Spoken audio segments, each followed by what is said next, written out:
All right, good afternoon and welcome. We are glad to have you with us here today for the initial meeting of the Faculty Senate for the 2025-26 academic year. We are taking roll by means of sign-in. If you are a senator and have not yet signed in on the sheets by the door, please make sure you do so we have a record of your attendance. If you are an alternate for a senator today, please make sure you sign in next to the senator's name who you are representing. I currently have 4 registered alternates: Scott Baldridge for Shea Vilovic, Tracy Norton for Summer Chandler, Joan King for Subramanian Savital, and Vinit Cycle for Noah DeWitt. Are there any alternates whom I did not call? Excellent. We have a number of guests with us today: Matthew R. Lee, Interim President; Troy Blanchard, Interim Vice President and Provost; Claire Sassic Young, Assistant Director of Institutional Effectiveness; Andrea Abad, Assistant Registrar; and Jane Cassidy, Senior Vice Provost. Are there any public comments for today's meeting? Excellent, no public comments. For our next item of business, we will consider the minutes from our meeting on April 15th, 2025. The minutes were distributed via email prior to today's meeting. I'm assuming, unless there are any objections, we can forego a reading of the minutes. Are there any corrections or suggestions for amendment to the minutes? Okay, hearing no corrections or amendments, the minutes are adopted as distributed. Before we get to the Faculty Senate President's report, given that it is our first meeting of the year, I figured it would make sense to do some introductions. I am Daniel Terone, President of the Faculty Senate for this year, and I would ask my colleagues, who are also members of the Faculty Senate Executive Committee, to introduce themselves. Param? Hi, I'm Param Singh. I'm a professor in physics and astronomy in College of Science, and I'm Vice President of the Faculty Senate. Good afternoon. I'm Michelle Osborne. I'm an associate professor in the college or the School of Veterinary Medicine in the Department of Comparative Biomedical Sciences, and I'm the Secretary of the Faculty Senate. Hello, I'm Kyla Kazachek. I teach costume technology in the School of Theater, College of Music and Dramatic Arts, and I'm a member at large. Hi, I'm Ken Lapata. I'm a professor in chemistry in the College of Science, and I'm also a member at large. Good afternoon, everyone. My name is Carmela Maxa. I'm a associate professor in the College of Humanities and Social Science in the Department of World Languages, Literatures, and Cultures. Thank you. And we have one member who is unable to join us today. That's Inessa Bazayev, who is immediate past president. She is unfortunately under the weather and is not able to join us at the meeting today. We also have Trisha Cobb, our Faculty Senate coordinator, who you receive emails from, and she basically keeps the whole operation moving. So we are all infinitely grateful to Trisha for the work that she does, and I'm sure you will have lots of communication with her as the year goes on. And now for the Faculty Senate President's report. Dear Senators, I'm pleased to welcome those of you who are joining us for the first time, and welcome back those of you who were with us last year. I look forward to working with each of you during what will no doubt be an interesting and consequential year. In this report, I will provide a brief summary of notable developments since the end of the spring semester.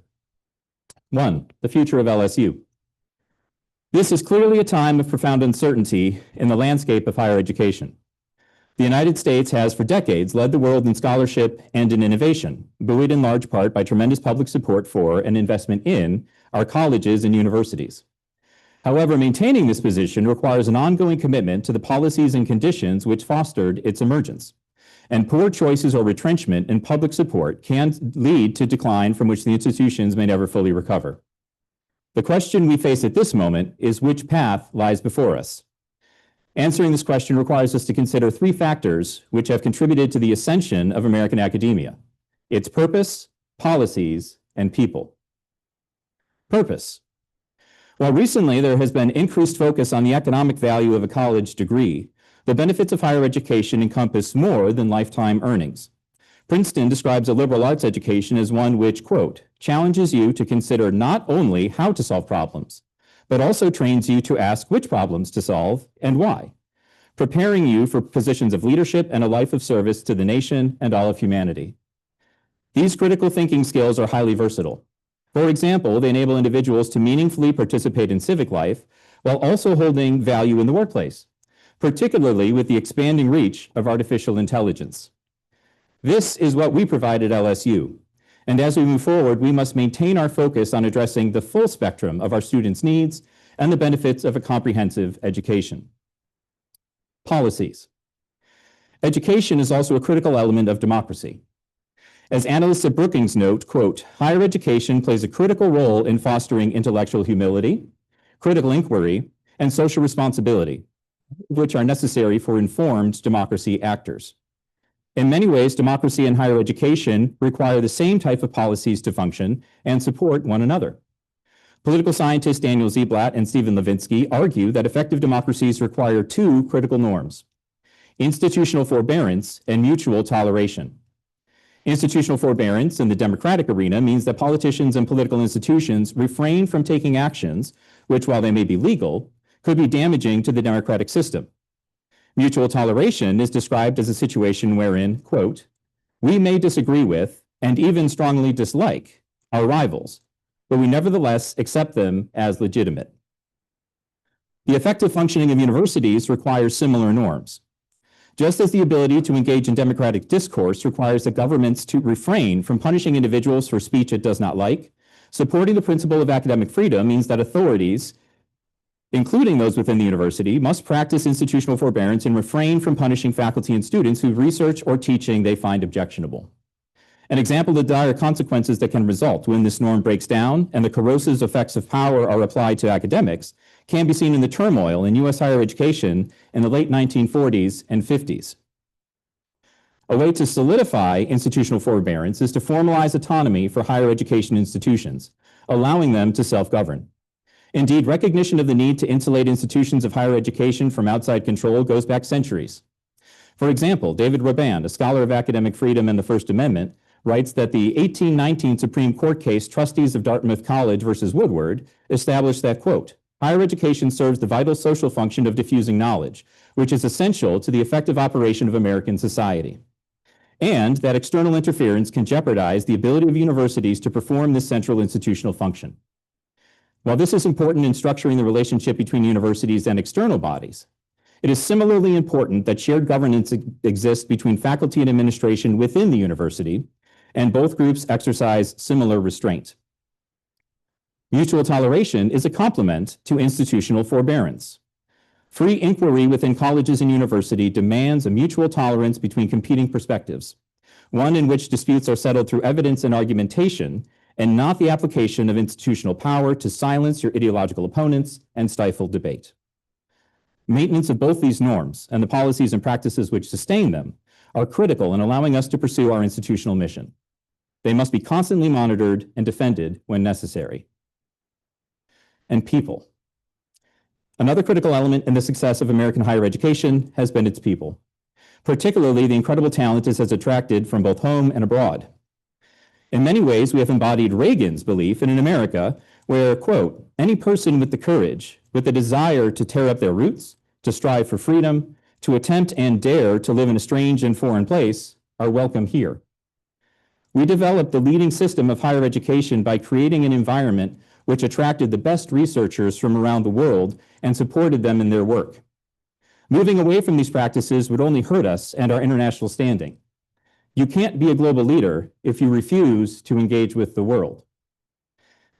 Regrettably, I've heard from many friends and colleagues over the last few months, including some at LSU, who wonder what their future in U.S. higher education may be. I understand their concern, and let me be clear in my response. You are at LSU because you deserve to be here. We value you, and we are a better institution because you are with us. Returning to the original question, what is the path forward for LSU? In many ways, the last few years have been a story of tremendous success. We are educating more students than ever, have exhibited consistent year-over-year growth in our research expenditures and output, and are creating economic value for our state, which far exceeds the support we receive in public funding. I am optimistic that with leadership that prioritizes the academic mission of the university and demonstrates a commitment to maintaining the conditions necessary for success, we will emerge from this challenging moment in an even better position than we are now. As the flagship land grant institution, we owe that to our students and the people of Louisiana. Item 2, teaching resources.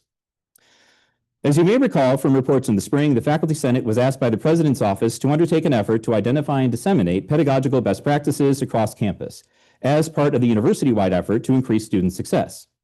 I am pleased to announce that the Student Success Initiative Committee, created by the Faculty Senate Executive Committee for this purpose, has now published a website, including resources on teaching best practices, professional development opportunities for faculty, and a series of facts about teaching on the Learning and Teaching Collaborative website. My thanks to committee members Vice Provost Jackie Bach, Jennifer Baumgartner, and Rebecca Burdett from Communication Across the Curriculum, Alexander Garcia, Center for Academic Success, Will Monroe, Learning and Teaching Collaborative, Tara Rose, Office of Institutional Effectiveness, Param Singh, VP of the Faculty Senate, and the staff in the Office of Academic Affairs for all of their efforts in developing these materials and creating the site. Please let us know if you have any additional questions or recommendations, as we will continue our efforts to further develop these types of resources for our campus community, and we'll have further updates as the project progresses. 3, faculty raises. In June, Interim President Lee announced that a 3% merit raise pool was being provided for faculty and staff, noting that this was the 5th year in a row with this type of increase.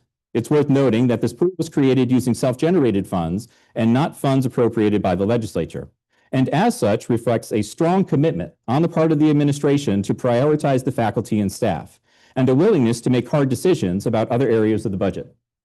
My thanks to Interim President Lee, Interim Executive Vice President and Provost Blanchard, and the other members of the administration involved in this challenging but appreciated process. 4, recording student attendance or participation.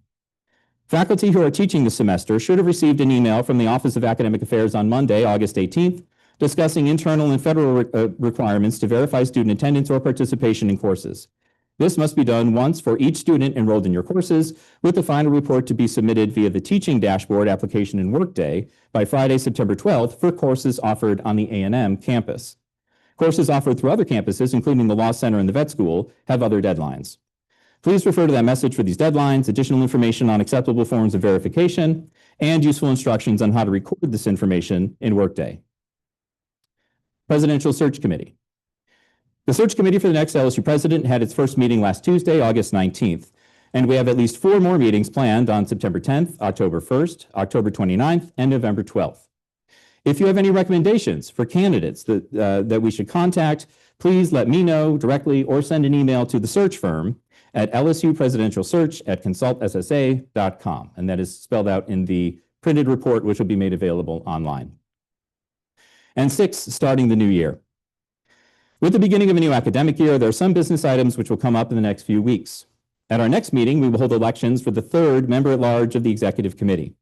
By rule, this seat is reserved for a senator in the first year of their term, though due to the restriction limiting FSCC membership to no more than 2 voting members from any one unit, the new senators from the College of Science are ineligible to run. We are also taking steps to organize our new senator and committee chair orientations, so if you are a member of either of those 2 groups, please keep an eye out for a message inquiring about your availability. Thank you for being here to serve your colleagues and students. I appreciate your willingness to take on these responsibilities, and the other members of the FSCC and I are here to assist in any way we can. Please let us know about any issues, concerns, or questions that you may have. And that concludes the President's report, and I would be happy to field any questions.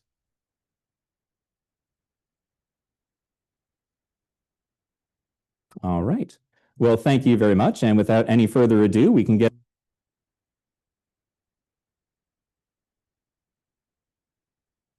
from President Matthew Lee, who will offer some introductory remarks.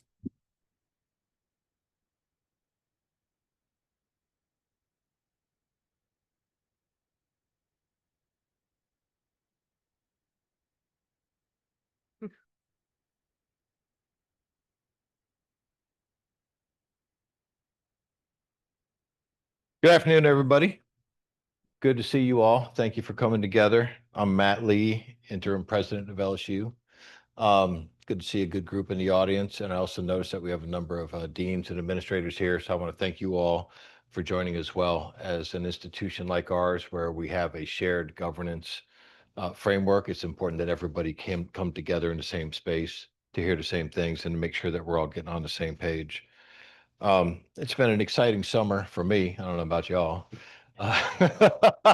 So around the middle of June or middle of May or so, we learned that we're going to go through a transition, and I agreed to step in and help out for a period of time. So for the last 90 days or so, we've been jumping into things. So I just want to give you a little bit of in the way of updates about what we've been trying to do over the last few months.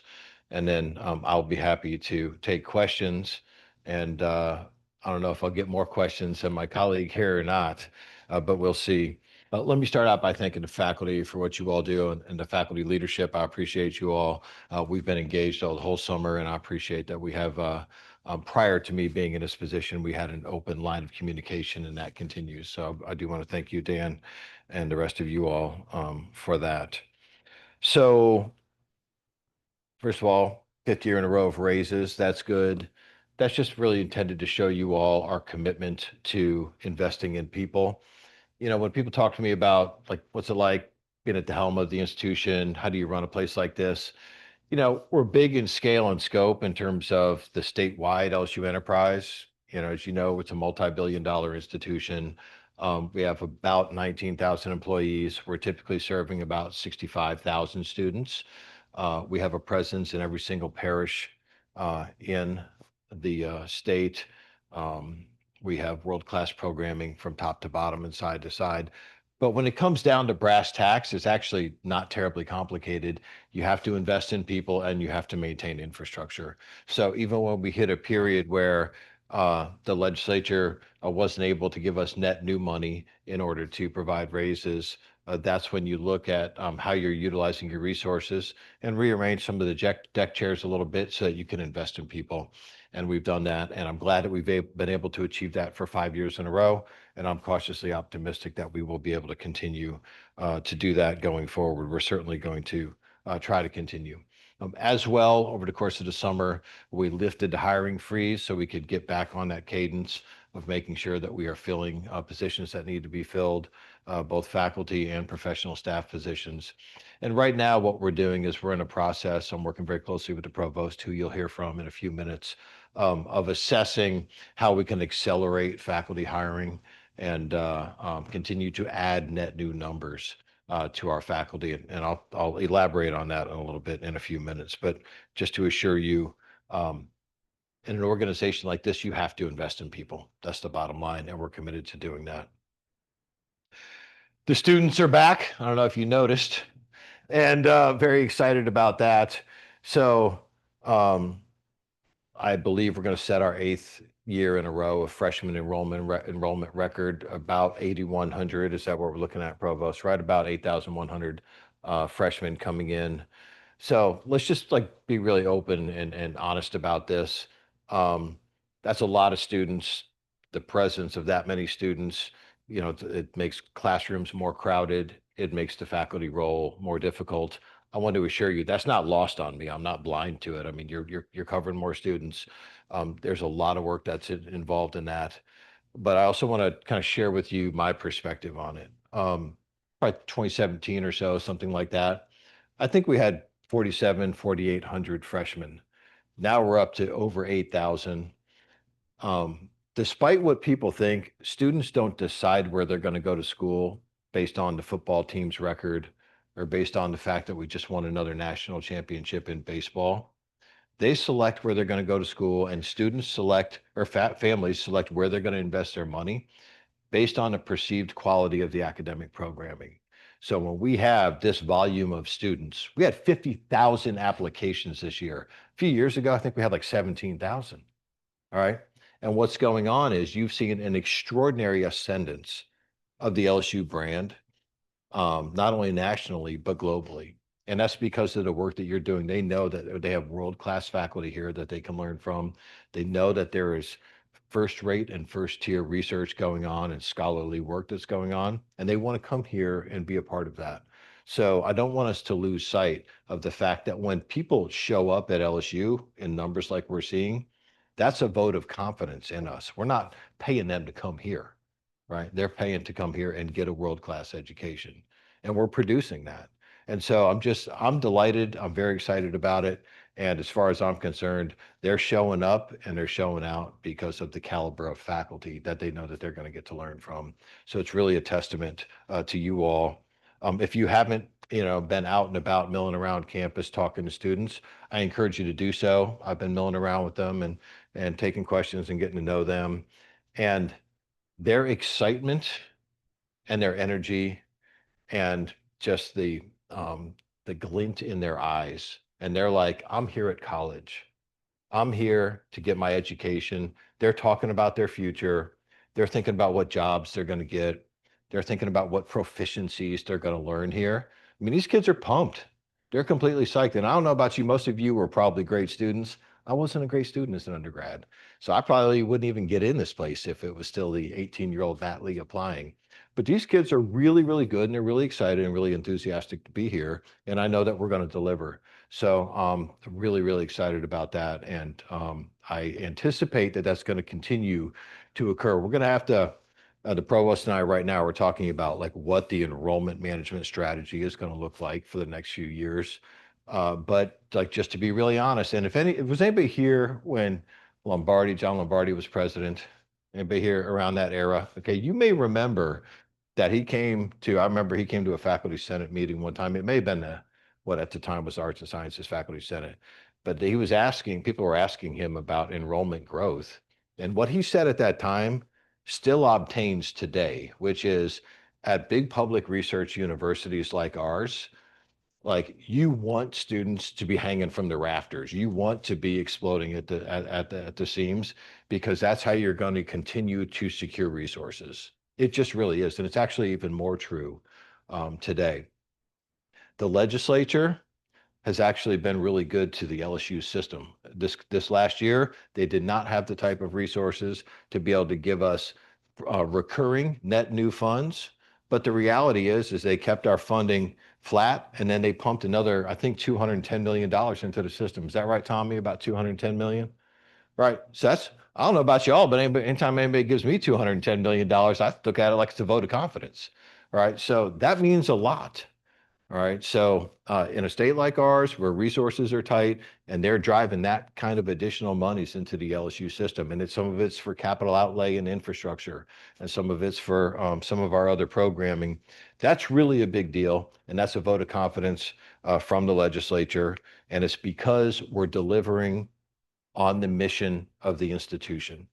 You know, we're a public land grant institution that was originally invented to educate the sons and daughters of toil and to provide value at the local level.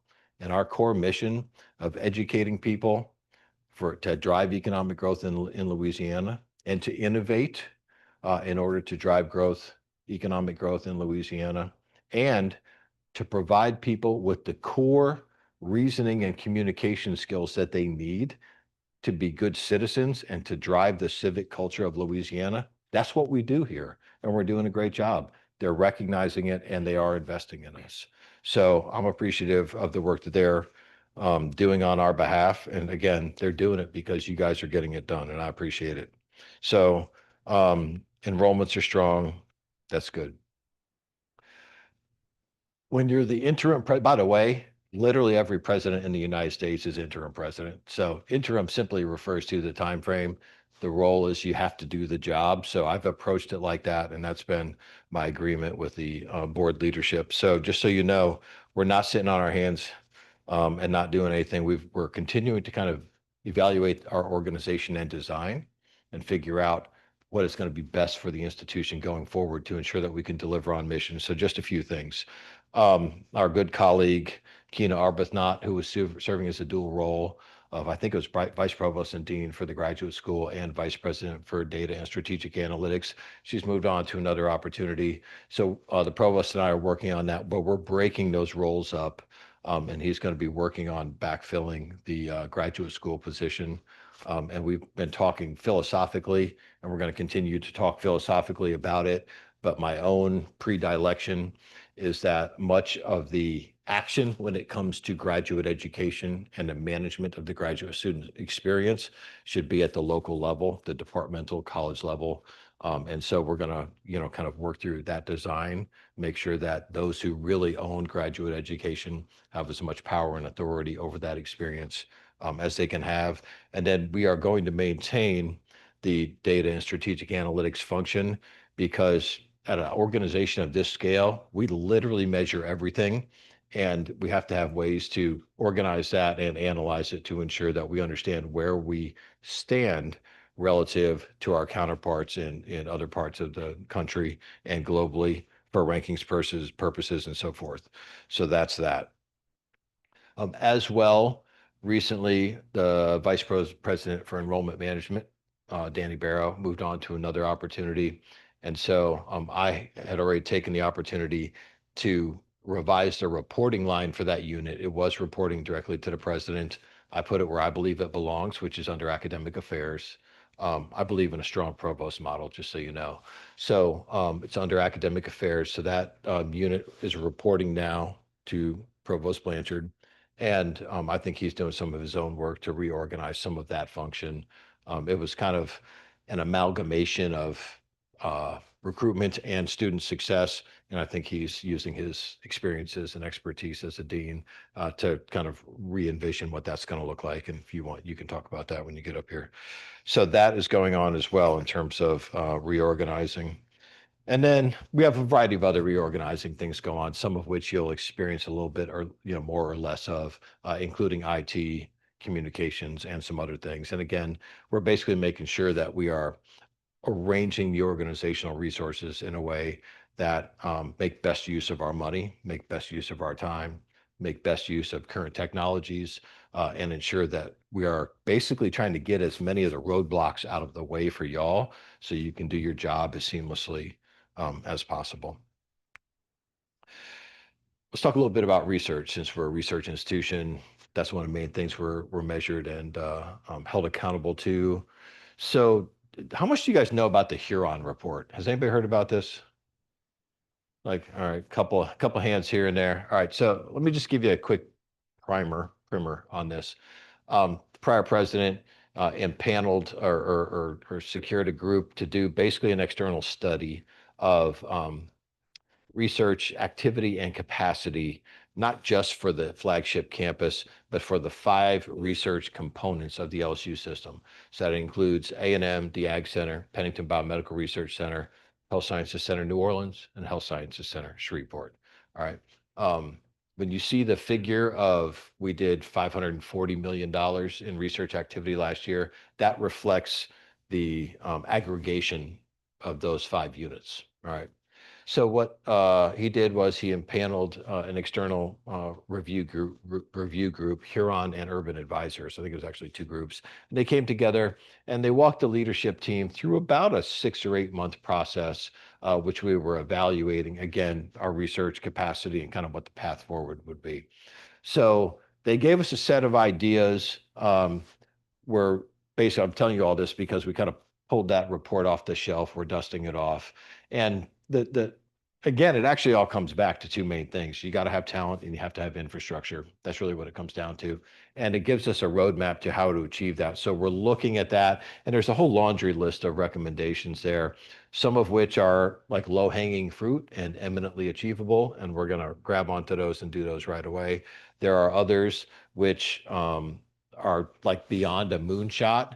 And I don't think in any of our lifetimes we'll ever be able to achieve some of those recommendations, and those are resource-based.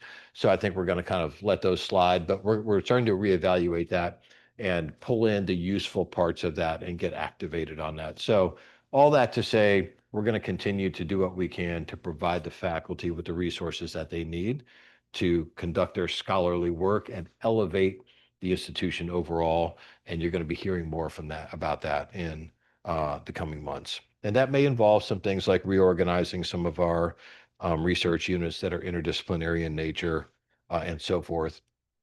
And while I'm talking about that, you've also heard talk of our kind of making a shot long-term to get into the AAU. And so this is all part of that, just so you know. And so as part of that whole process, a team of us have been visiting AAU institutions. I think you've been on one or more of these. I've been to one or more of those as well. And basically visiting AAU institutions and getting a feel for what they're doing and how they're organizing and how they're standing up their programming so that they can be successful in a sustained and consistent way. And interestingly, it turns out that not every university is organized the same. So it is very fascinating. We just went to Arizona State, which is considered one of the more innovative places in the country. And you go there and you literally feel like you've landed in a completely different universe. They use different language. Their dispositions are completely different. The scale of what they do is completely different. Their town-gown relationship, their local level relationship is completely different than we see here and so forth. So through these series of visits, we're kind of gleaning useful intel and information, bringing it back here, kind of laundering it a little bit and trying to get a framework for us to move forward. AAU is not a thing where we're going to flip a switch, but rather it's a long-term plan to make a play to kind of get into that status. Just so you know, I personally tend to talk less about AAU and focus more on just getting the institution into a top 50 research ranking. But they are in some senses almost completely coterminous with one another. So they're almost completely interchangeable. Just a few other things. We're making progress on key capital projects. I see some of my ag people in the audience here. So we just cut the ribbon on the renovated renewable natural resources building. So I'm glad that's done. They were out of pocket for a little while, but the faculty are back in. It's going to take a few minutes to shake down the building and make sure everything's actually working properly. But that's going to be a renovated space for them. The science building is rapidly progressing in its construction, and we're excited about that. Hopefully bring that online in the spring. We are continuing to raise a lot of money for a construction and advanced manufacturing building. I think we're over halfway there, and that's coming along, and we're planning on getting that done hopefully over the next several months. The legislature gave us an additional significant tranche of money for what some people call the library project. I call it the Information Commons project. Some people want to throw me out in the street for saying that, but I don't really care. The bottom line is we need a new facility that will serve as a future state library of some sort for our faculty and staff and students to use. And so we're rapidly making progress on that as well. And I look forward to the day that we achieve that.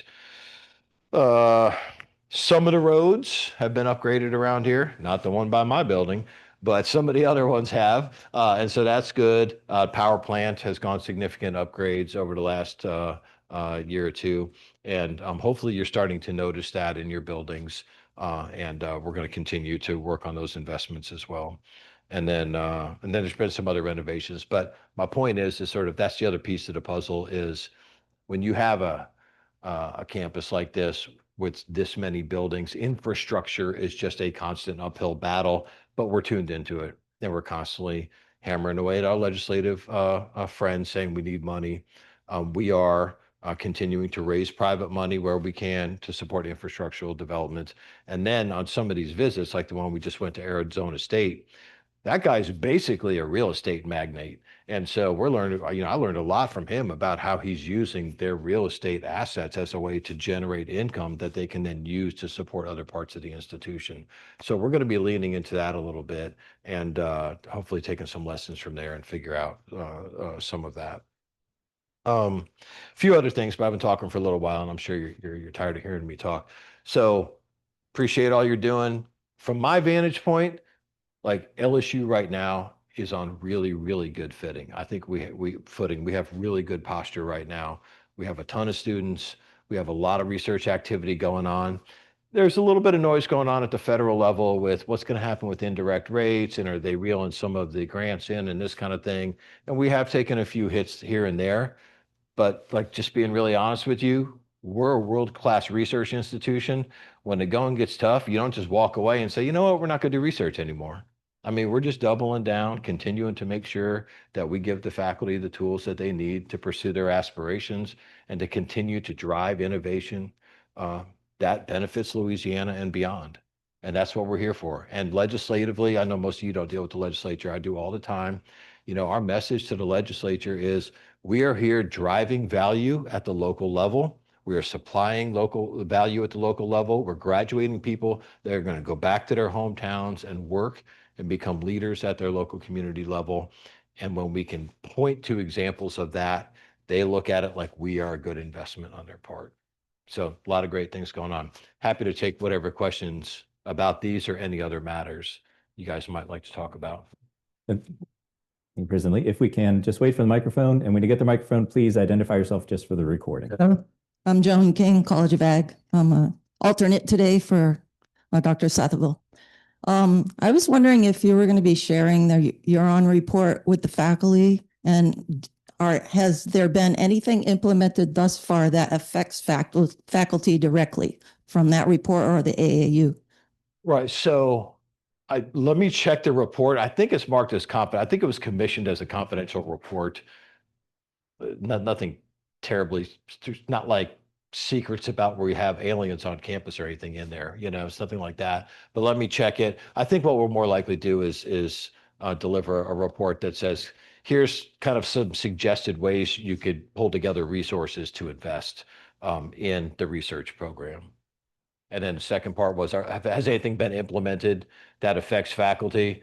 Well, other than like we're trying to do things like give raises, we're trying to do infrastructural development. I think we've had some reviews going on of like external review, at least one, maybe two, of some of our larger centers and institutes, which we want to make sure that they are running and organized in a way that provides the most value in the contemporary research environment that they can. Like CCT was just reviewed, I think. So there's those kinds of things that are going on. Any additional questions? Other questions?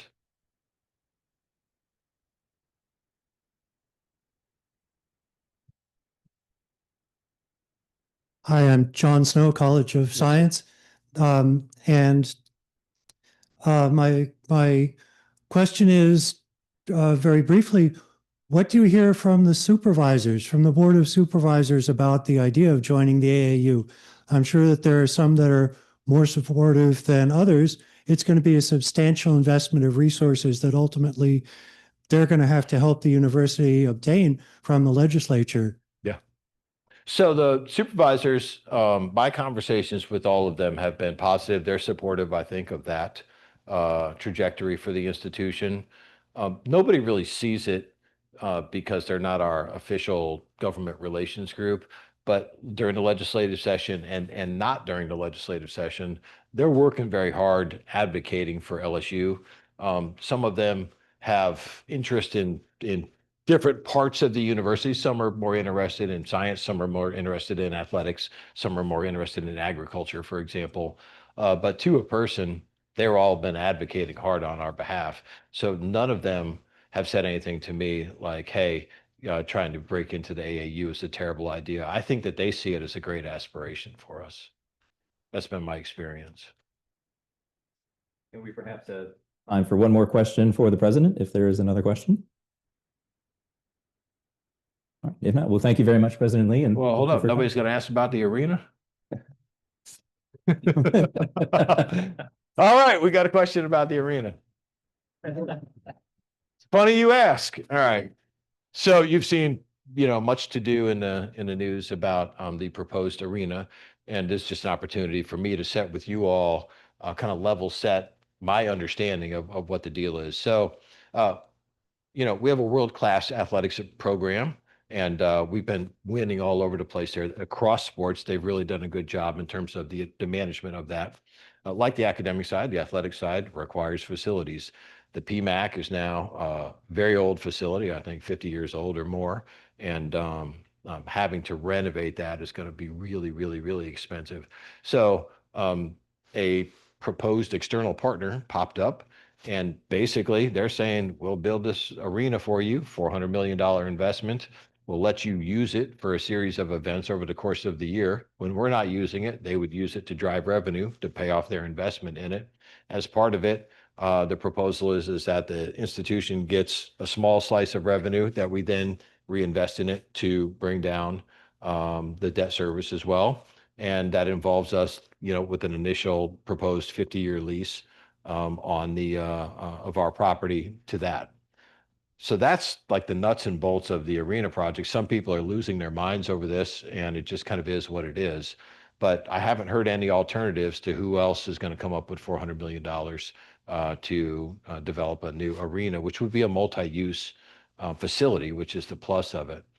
The piece of the whole conversation that nobody's really talking about that I'm actually much more excited about is the idea that once you get an anchor tenant like that, that gives you an opportunity to have other mixed use development come into play there. So we already have interest in health related presence there, other entertainment and food and restaurant type of activities. I think we're talking about trying to get some research space set up in there.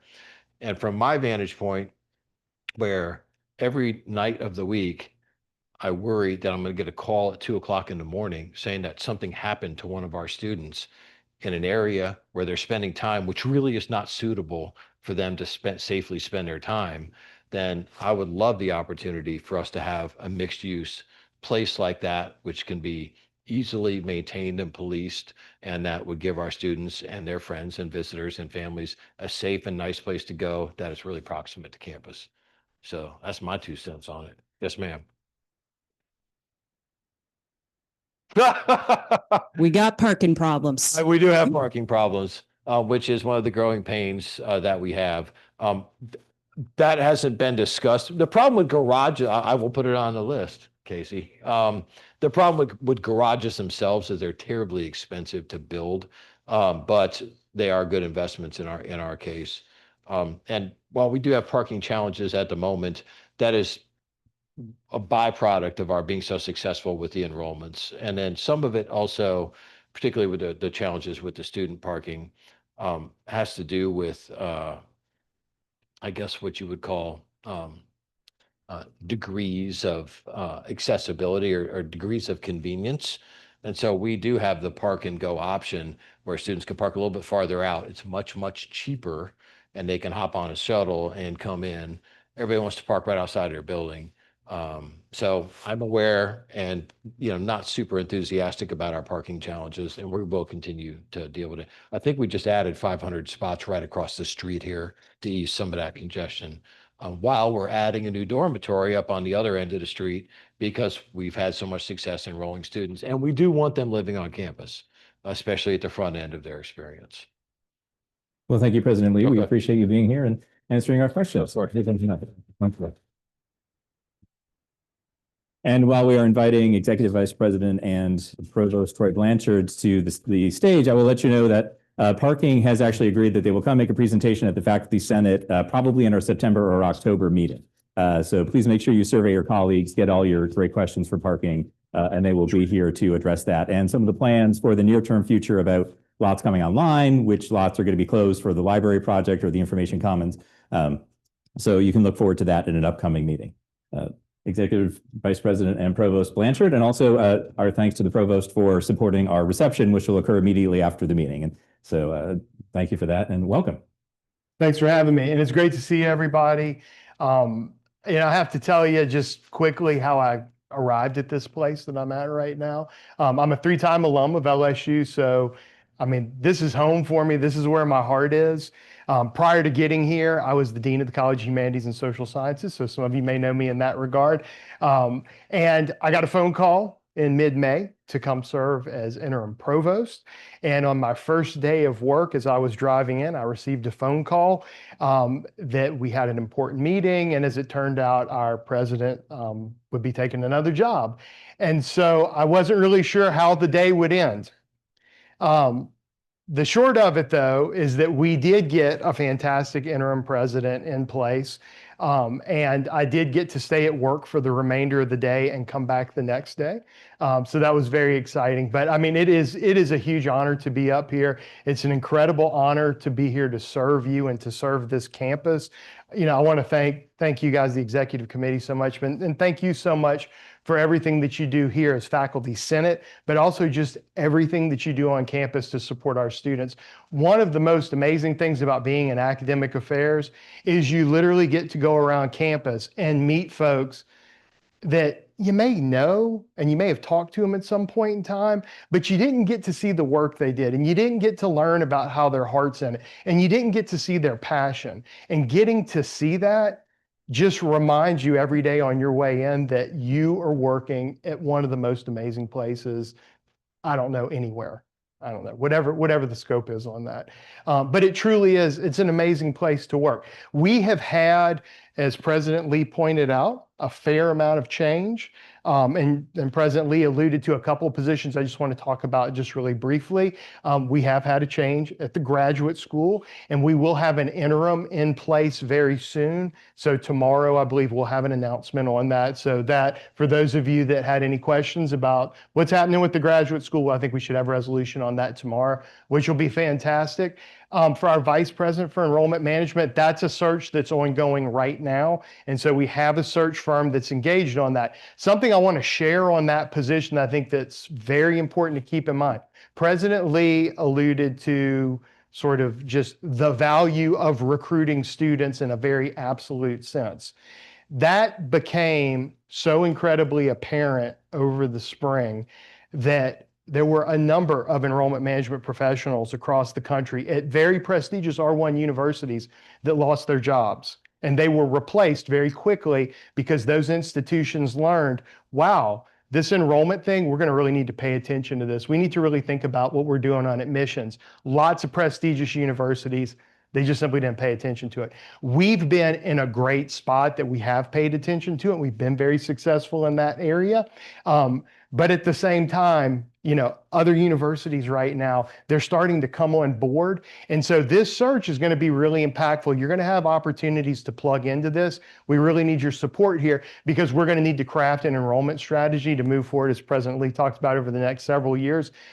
It's really important. We have to look at it from the absolute number side. We also have to look at it from the degree to which we are literally getting the absolute best students from Louisiana and the absolute best students from across the country. We are very successful in doing that. I was reviewing some numbers earlier today. We are getting the vast majority of the, why is this escaping me right now? Valedictorians. I don't know why that escaped me. It may have been because I wasn't the strongest student either in college, but I appreciate you bringing that up. But the vast majority of valedictorians in Louisiana. And so we are getting outstanding students. We're getting the numbers as well.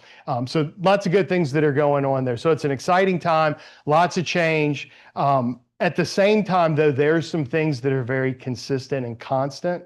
And we talked a little bit about research earlier. You know, on the research front, each and every one of you in here are doing amazing things to drive the research mission of the university, and we need to continue to do that. We have amazing momentum. We've developed a lot of momentum over the past 4 years. Continuing to make that push towards becoming a top 50 research university is central. And for academic affairs, our job is to help support you in that and working with the Office of Research and Economic Development. Of course, we'll be doing that there. Student success is the second area that is incredibly critical for academic affairs. With the change in enrollment management and some of those structural reorganizations President Lee talked about, we are really reconceptualizing how we think about student success. I would say over the past 5 years, we've really thought about student success as something we project freshmen forward. And in my mind, that's really a mistake, because if you're not thinking about where you're headed and what the end state is, you're never going to get there. And so something that we're doing right now, really kind of leveraging this reorganization, is thinking from the senior colleges back from that point. So each and every one of you are in a senior college. There's an amazing assistant dean, whichever college it is, that's running an outstanding counseling services center to support your students. We have all this talent, all these amazing folks that can help inform how we work with freshmen. And so we're really taking it in a different direction, starting with graduation and working backwards, which is something that's really critical. The last thing I just want to talk about real briefly is leadership. That's something that's a very important part of academic affairs. And President Lee talked about making visits to AAU institutions. One of the most important observations that I got from those visits is that none of those institutions are successful and where they are because somebody came in from the outside for a short duration and then left. They're the universities that they are because they have a strong infrastructure of leaders, and those leaders are fostered and developed and educated internally. And so I'm so incredibly grateful she's here today. Jane Cassidy's here. We have really expanded our leadership offerings. So traditionally we've had the SEC leadership program, which serves about four faculty a year. That is not the way that you build a great university. You don't do that for faculty at a time. So we have a new program now, the Academic Scholars as Leaders program. We're working with 20 mid-career faculty right now. So they're getting a great leadership experience, lots of training there. We've also partnered with Academic Impressions to get some online leadership resources that's available to everybody here in the room. And so you can certainly reach out to Dr. Cassidy, Vice Provost Cassidy, on that one for any questions there. But I think we have a very exciting year ahead of us. I think the vision for the year is going to be incredibly productive and really move us towards that top 50 research status. Thank you so much for being here. And I know you'll have other items to cover, so I'm going to stop there. Sure. Well, would you want to take a question or two? Absolutely. No, absolutely. We have time for a couple questions for Provost Blanchard, if anybody has them. All right. Well, thank you very much, Provost Blanchard. We appreciate you coming. Thanks for having me. Appreciate it.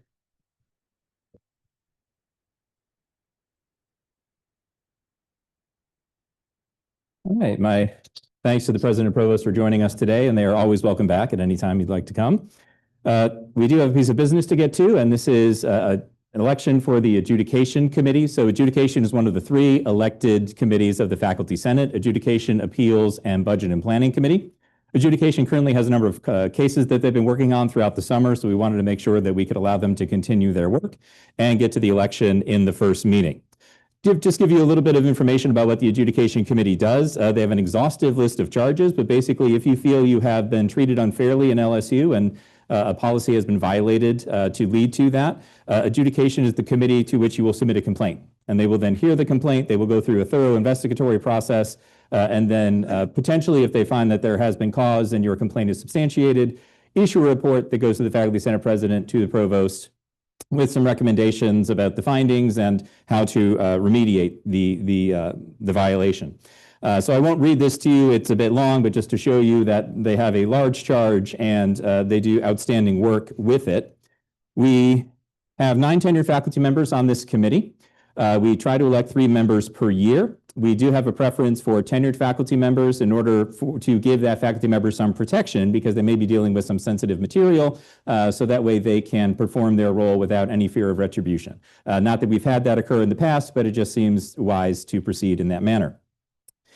We have actually 4 positions open today. We have 5 members currently on the committee: Jeannie Donaldson from HSS, Mayung Teagi from Engineering, Joy Blanchard from HSE, Jean-Christopher Chamchaud from VetMed, and Julia Irwin from HSS. Unfortunately, one of the committee members has had to step down because he has since become chair in his department, and chairs are ineligible to serve on Adjudication. We are fortunate that we have 4 outstanding faculty members who have volunteered to serve on this committee. Some of them are continuing on and some of them are new. Carrie Dooley from Engineering, Dominique Homberger from Science, Joseph Lagoria from Business, and Kathleen Williams from Ag. We are required to solicit nominations from the floor, so do I have a motion to open nominations and hold an election for the Adjudication Committee? Thank you. Do we have a second? Thank you. Is there any discussion? Hearing no further discussion, the motion is to open nominations and hold an election for Adjudication Committee. All those in favor of holding an election, please say aye. Thank you. Are there any nominations from the floor for Adjudication? And I will point out that we have 4 candidates, 4 openings. So we are fully staffed at the moment. All right, hearing no nominations, and given that we have a number of candidates that matches the number of openings, our candidates are elected by acclamation, and I thank them for their willingness to serve.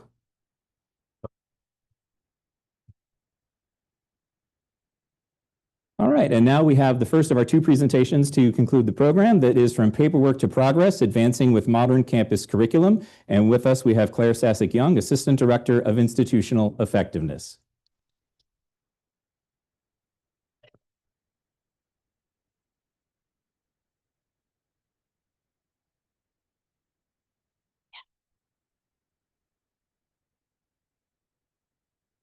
Hi, my name is Claire Sassic Young. My primary job is as Assistant Director for Institutional Effectiveness, but I'm also one of 2 system administrators for Modern Campus Curriculum. My partner, who works in the Registrar's office, was unable to make it today, so I'm here to present for both of us.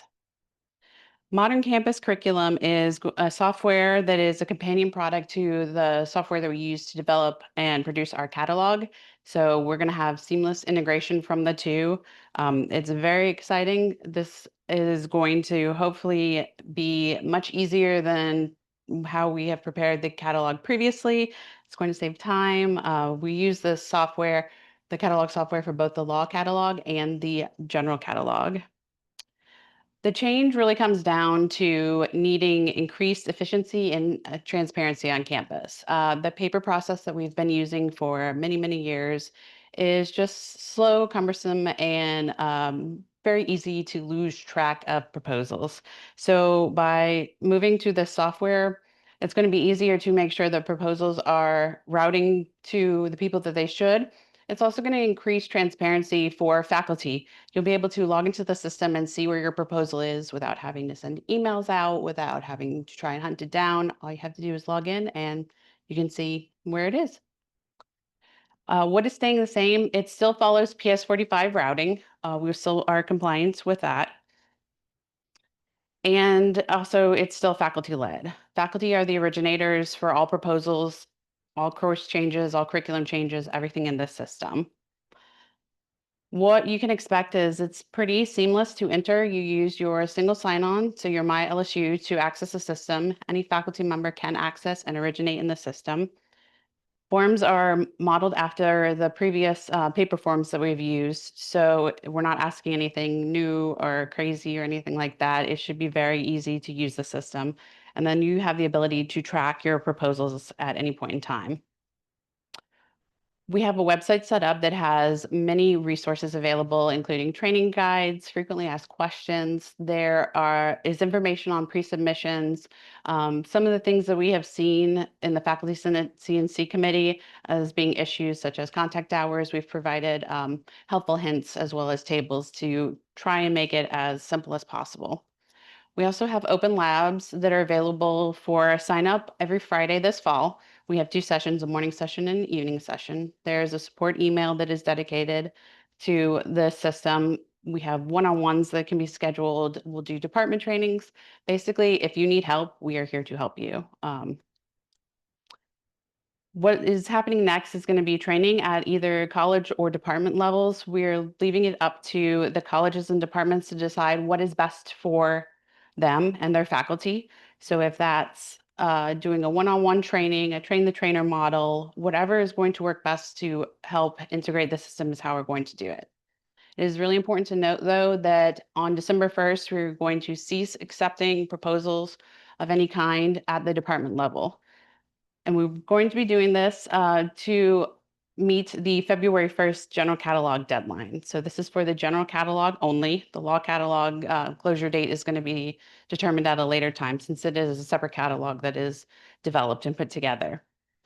This will allow us to get any proposals that are in the system approved and through, so they are not lost. When we transition to the next academic cycle based on next year's general catalog, any proposals that are left in the system open would be lost. So by working hard to get these proposals all the way through our approval system by February 1st, it should be much easier to update them in Workday, update the general catalog, not waste faculty time having to re-enter them in if they are not finished. And we will open the new academic cycle by April 15th. If the general catalog is opened earlier, we will open the cycle earlier.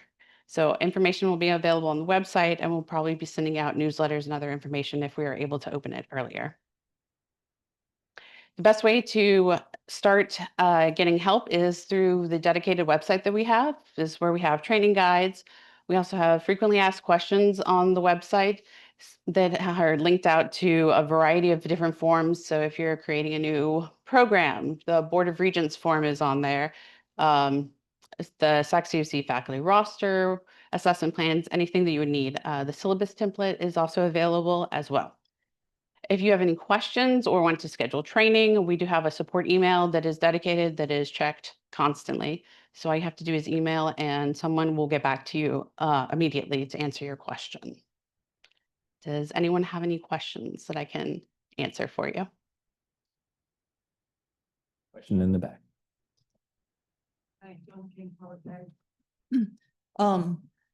The way you're describing this is, and you're talking to the faculty Is like, are you assuming that each individual faculty is going to be submitting new curricula? Because usually that goes through the college curriculum committees. It is dependent on how a department wishes to do it. There are some departments that have individual faculty members submit proposals. There are some that do it at a department level. There are some colleges that have designated people that submit curriculum on behalf of the entire college. We are providing training for anyone who is interested. After that, it is up to the department and college to continue to enter proposals however they traditionally have. We're not trying to change anything, but the offer is there. If a faculty member has an interest or has questions, we will be more than happy to provide training. We have been talking to the associate deans for several months about this software and have been in contact for setting up training for them based upon how they have traditionally submitted course and curriculum proposals. So there are some that are going to be doing strictly department training, some are doing higher level college training, some have decided to do one-on-ones. And how does this relate to having online programs and curricula? It's the same process, whether you are doing an online program or having online courses. There is, say you want to create a new course, there is a selection that you would indicate the modality. Also, if you are wanting to move a program from a campus-only modality to also adding an online, like LSU online modality, there is a proposal form as well that you would submit. It goes through the approval process. So it's everything will be encapsulated into the system.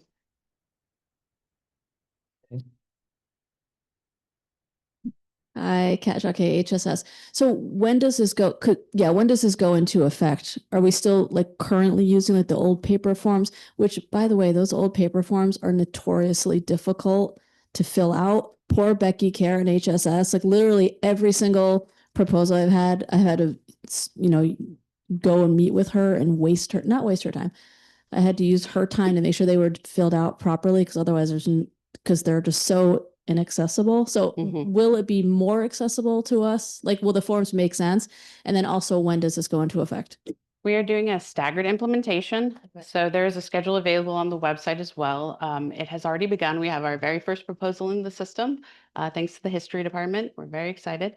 And we've also been working with the School of Education as well. They're actually going to be an early adopter and have started preparing to enter proposals into the system.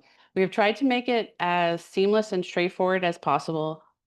That being said, it is a software system. There is some unique language to it, but we have literally taken the current proposals and in the training guides and shown exactly what was previously asked and where it would be in the new system. We've also provided hints. So there's a text box to ask for a description.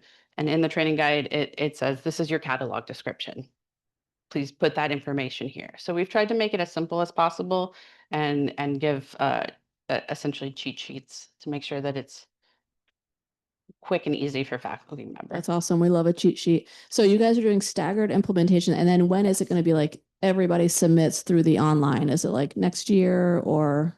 It depends on when your college implements. It'd be okay. at the end of the month that your college is scheduled to implement. Okay. So cool. But full implementation should be January. Any additional questions? Yep. Dr. Dalzell, if you can just wait for the microphone, please. Charles Dalzell here from the math department. And sometimes in the past, the faculty senate CNC committee in the month of January, they'd get kind of overloaded and then they would hold additional meetings in the month of January or February, and they'd try to go into overtime and get all the proposals cleared in time for the catalog. But somehow this last fall, I'm not aware that that happened. I don't really go there and check on them, but we submitted, I don't know, maybe 10 proposals from the math department, several courses and some one new concentration, and about half of them, and we did it in a timely manner, I think, in maybe September or October. And they didn't get approved by that committee. I think they got hung up. And my impression was they said, well, sorry, 4 o'clock, we got to quit and we'll see you next month. and they just don't care that half the proposals don't make it. Am I wrong about that or what? So I do sit unofficially on the Faculty Senate CNC committee as part of my full-time role. The amount of proposals that were received by the committee in the fall were the highest that I've ever heard of. It was an extreme amount. The committee was also the most efficient I've ever seen it. I've worked in OIE for 4 years. I've been on the committee my entire length of service, and I mean they will burn through 75 proposals in an hour. They were booking it. It was just an extreme amount of proposals, and then given student workday as well, the transition was difficult, but fortunately, the backlog is near complete. So any outstanding courses or proposals should be getting through the system this fall, like within the next couple of meetings. We went through 56 plus proposals last week in one meeting. So they're doing their absolute best. I can vouch for them on that. You don't need two committees maybe to work in parallel to each other? I have half a proposal go to this committee and half go to that one. So I can maybe jump in if Yes, that's please. okay. So we, in terms of the ongoing sort of relationship we want to establish with committees and just making sure things are running efficiently, Param and I are actually going to be meeting with the chair of that committee next week because we have heard that maybe things have been a bit slower than they have in the past. I think a lot of that is due to the volume of proposals that they receive because the committee is working very efficiently. They've done a great job in getting organized. But we do want to chat with them and see what would their recommendations be about how, if they do feel like they're getting a bit overwhelmed, we could maybe expedite that. And I don't know if that is subcommittees, if it's divvying up the work. They're going to be the ones that have been through the process, and we're going to really take our guidance from them. But we are paying attention to that, and we'll be in communication with them so we can make sure that they can handle what they need to do. And I think this new software platform is going to assist them in doing that as well. But I do want to give credit to all our committees, but also particularly to our heavy ones, ASH, CNC, ILC. They process a lot of information, and they do it on a volunteer basis. So we are always appreciative to them for the work that they do. Thank you, Chip. Additional questions? Folks here, John Snow once again. Folks here who are on curriculum committees are now have recently been in the second round of reports on curricular analytics, which is an interesting tool to analyze the overall complexity of your curriculum and of a degree plan. And it's been very interesting, the insights that you get from that tool. But it's also an awful lot of work, and it could be a direct database pull from a tool like this new software that you're introducing. And so I hope that that will be incorporated and not put onto curriculum committees in the future. That is not something I can speak to.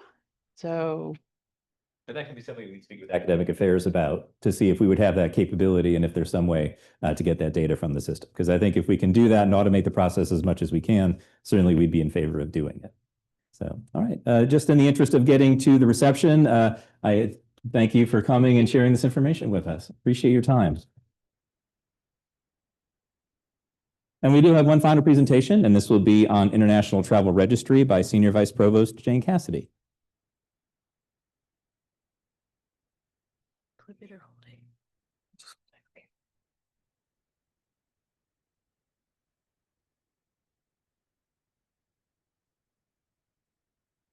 Well, that was a clear message. Do it fast because you got the reception going. I just want to give you a heads up of something that you're going to be seeing that's coming to you in an email.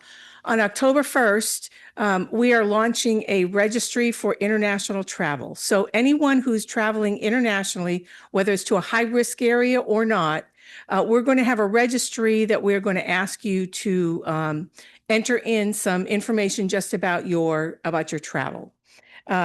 It will, all faculty, staff, and students will need to do it.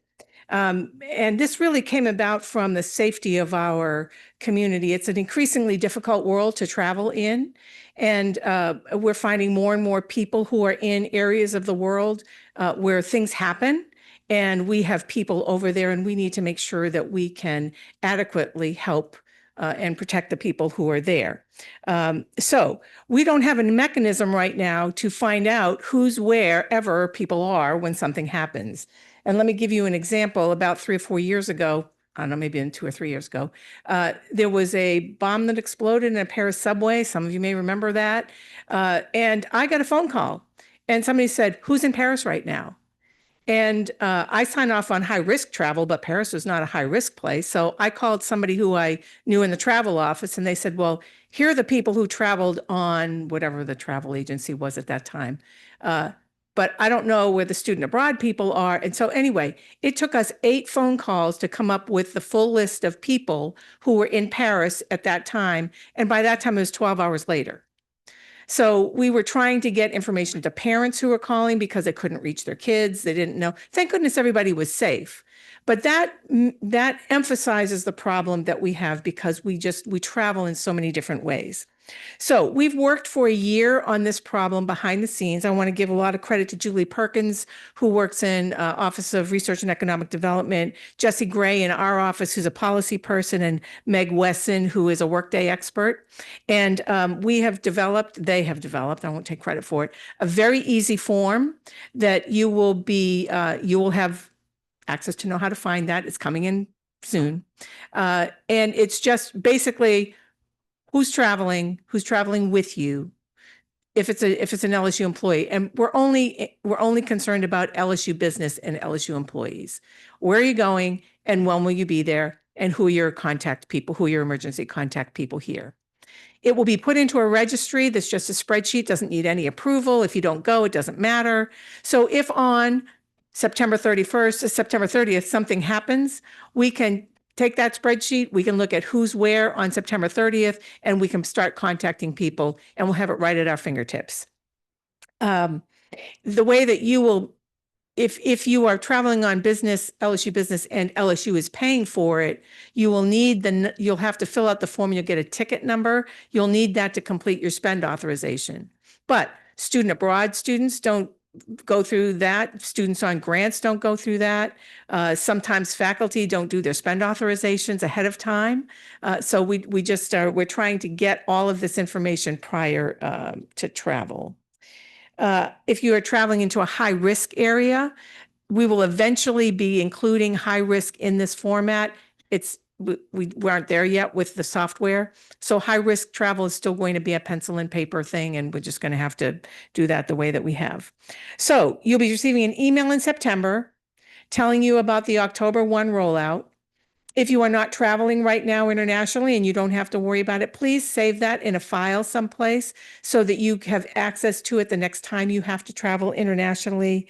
It must be completed prior to travel, obviously, if it's going to be useful.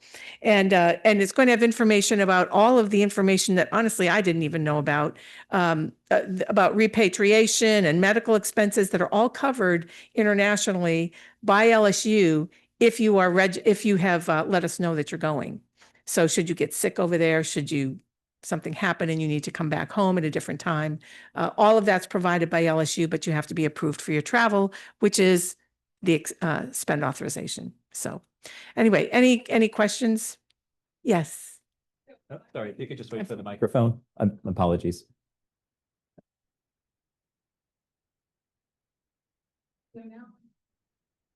So now when you do your travel, you have to do the spend authorization. And I don't think faculty not following directions is a good impetus to do another form. But also, you have that questionnaire you have to fill out. So why do we have a third document to get approval to go to travel?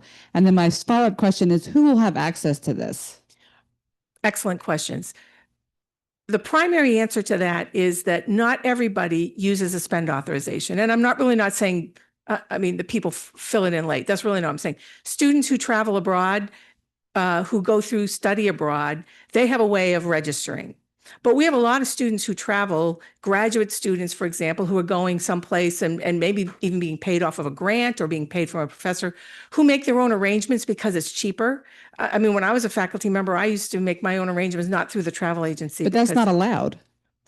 Unless it's like 10% cheaper, you can't do that. You won't get reimbursed. So like that's also not, this is nickel and dime our time again. We just had Workday roll out this spend authorizations. We have to do this form. And then every time you edit your spend authorization, you do the form again. And I don't understand why you can't just go to travel and say, where's the report of who's traveling right now? So for example, I have a student and I are traveling to Toronto for a conference. Do I fill that form out for her and say, I am traveling with this student? And then she also fills out the form and says, I am traveling with this person? No, my understanding is that you would fill it out once with you and your student's name and it would dump in together. So I understand we need a registry because we don't know where our people are all the time. And only the people who would need it. So I believe that the only person that's going to have access to it is a person who's called an incident commander.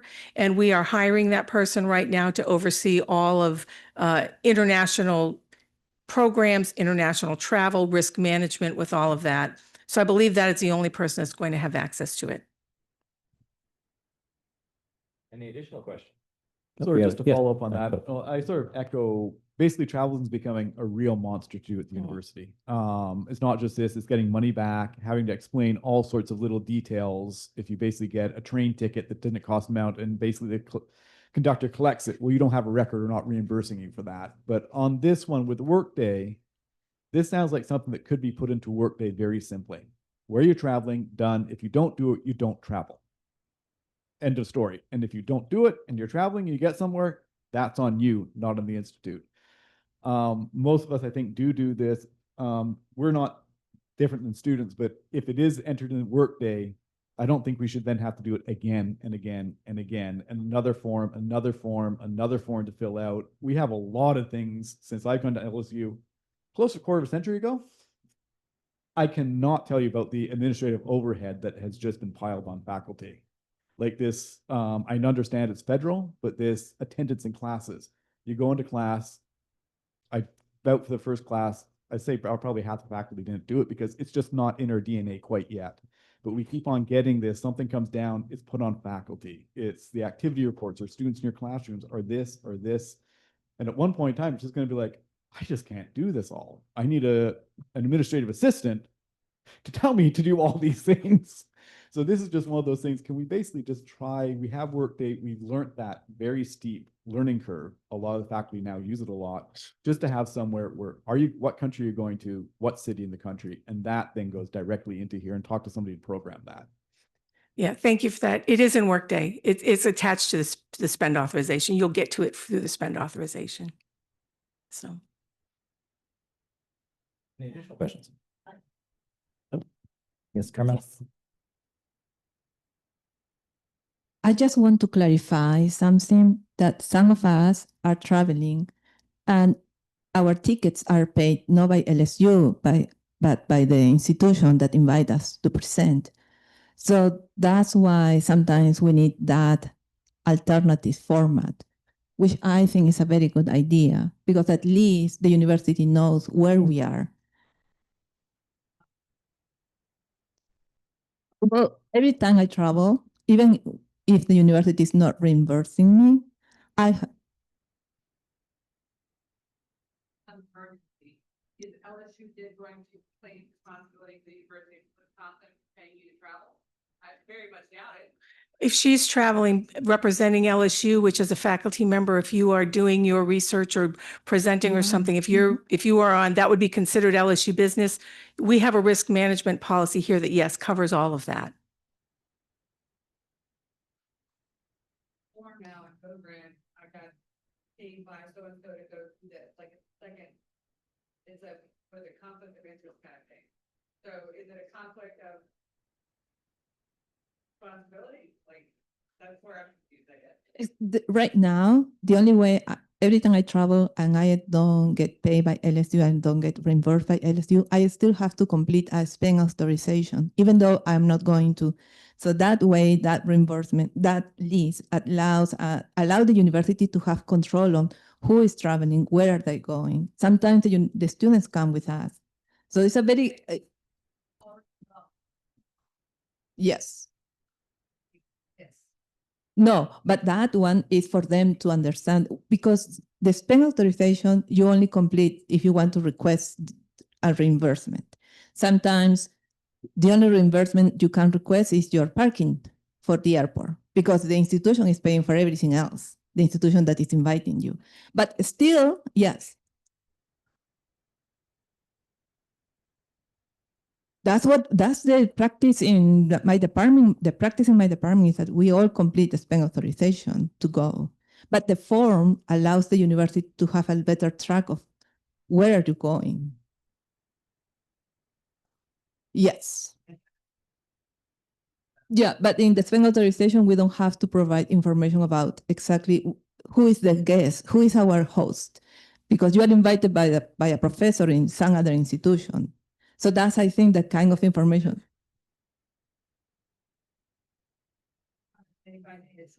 Not day by day, but at least you will need to have a kind of information. I understand. I think the big difference, well, one of the differences is, and I'd have to think this through, is when you fill out a spend authorization, you don't put down a person to contact should something happen. It's the emergency preparedness part of this. So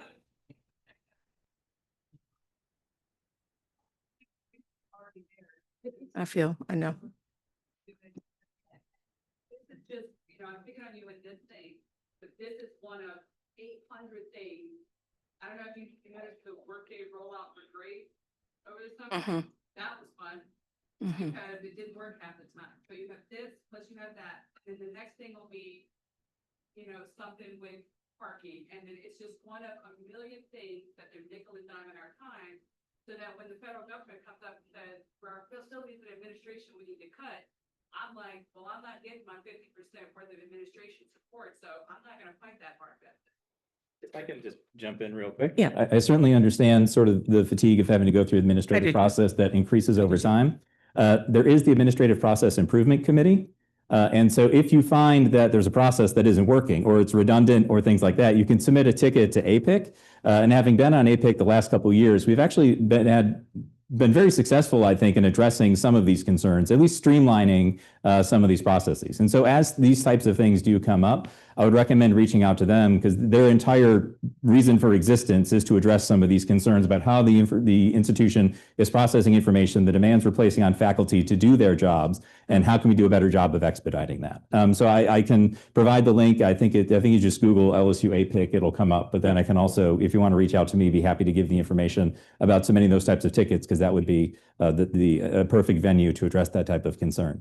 I don't want the hors d'oeuvres that Provost Blanchard has graciously paid for to continue to get cold. And we told them about 4:15, so we are running a little bit late. But if we want to continue the conversation, please do join us in the rotunda. Thank you to Senior. Stay here and talk to anybody who has questions. Minimize this, so all these forms, because now we have to fill out, so you just make a form where you fill it all in one place. The other one is, I'm not gonna talk about the student, but everybody needs to know, and that's not been told, 89 student numbers do not work any longer with the Workday.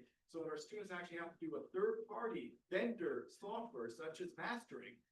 They're putting the now, some people are doing 1,000 students, they're having to go manually a faculty member and correct all of those. Wow. And that was just something that should never, ever be put on faculty. Yeah. You know the 8900 number, you know the 001, IT should do this, not faculty. Yeah.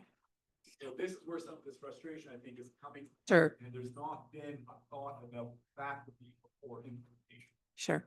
Well, it is all going to be one form, so maybe that'll get lost in the foundation. But I'm happy to. I know you have a question. I'm happy to stay and answer whatever.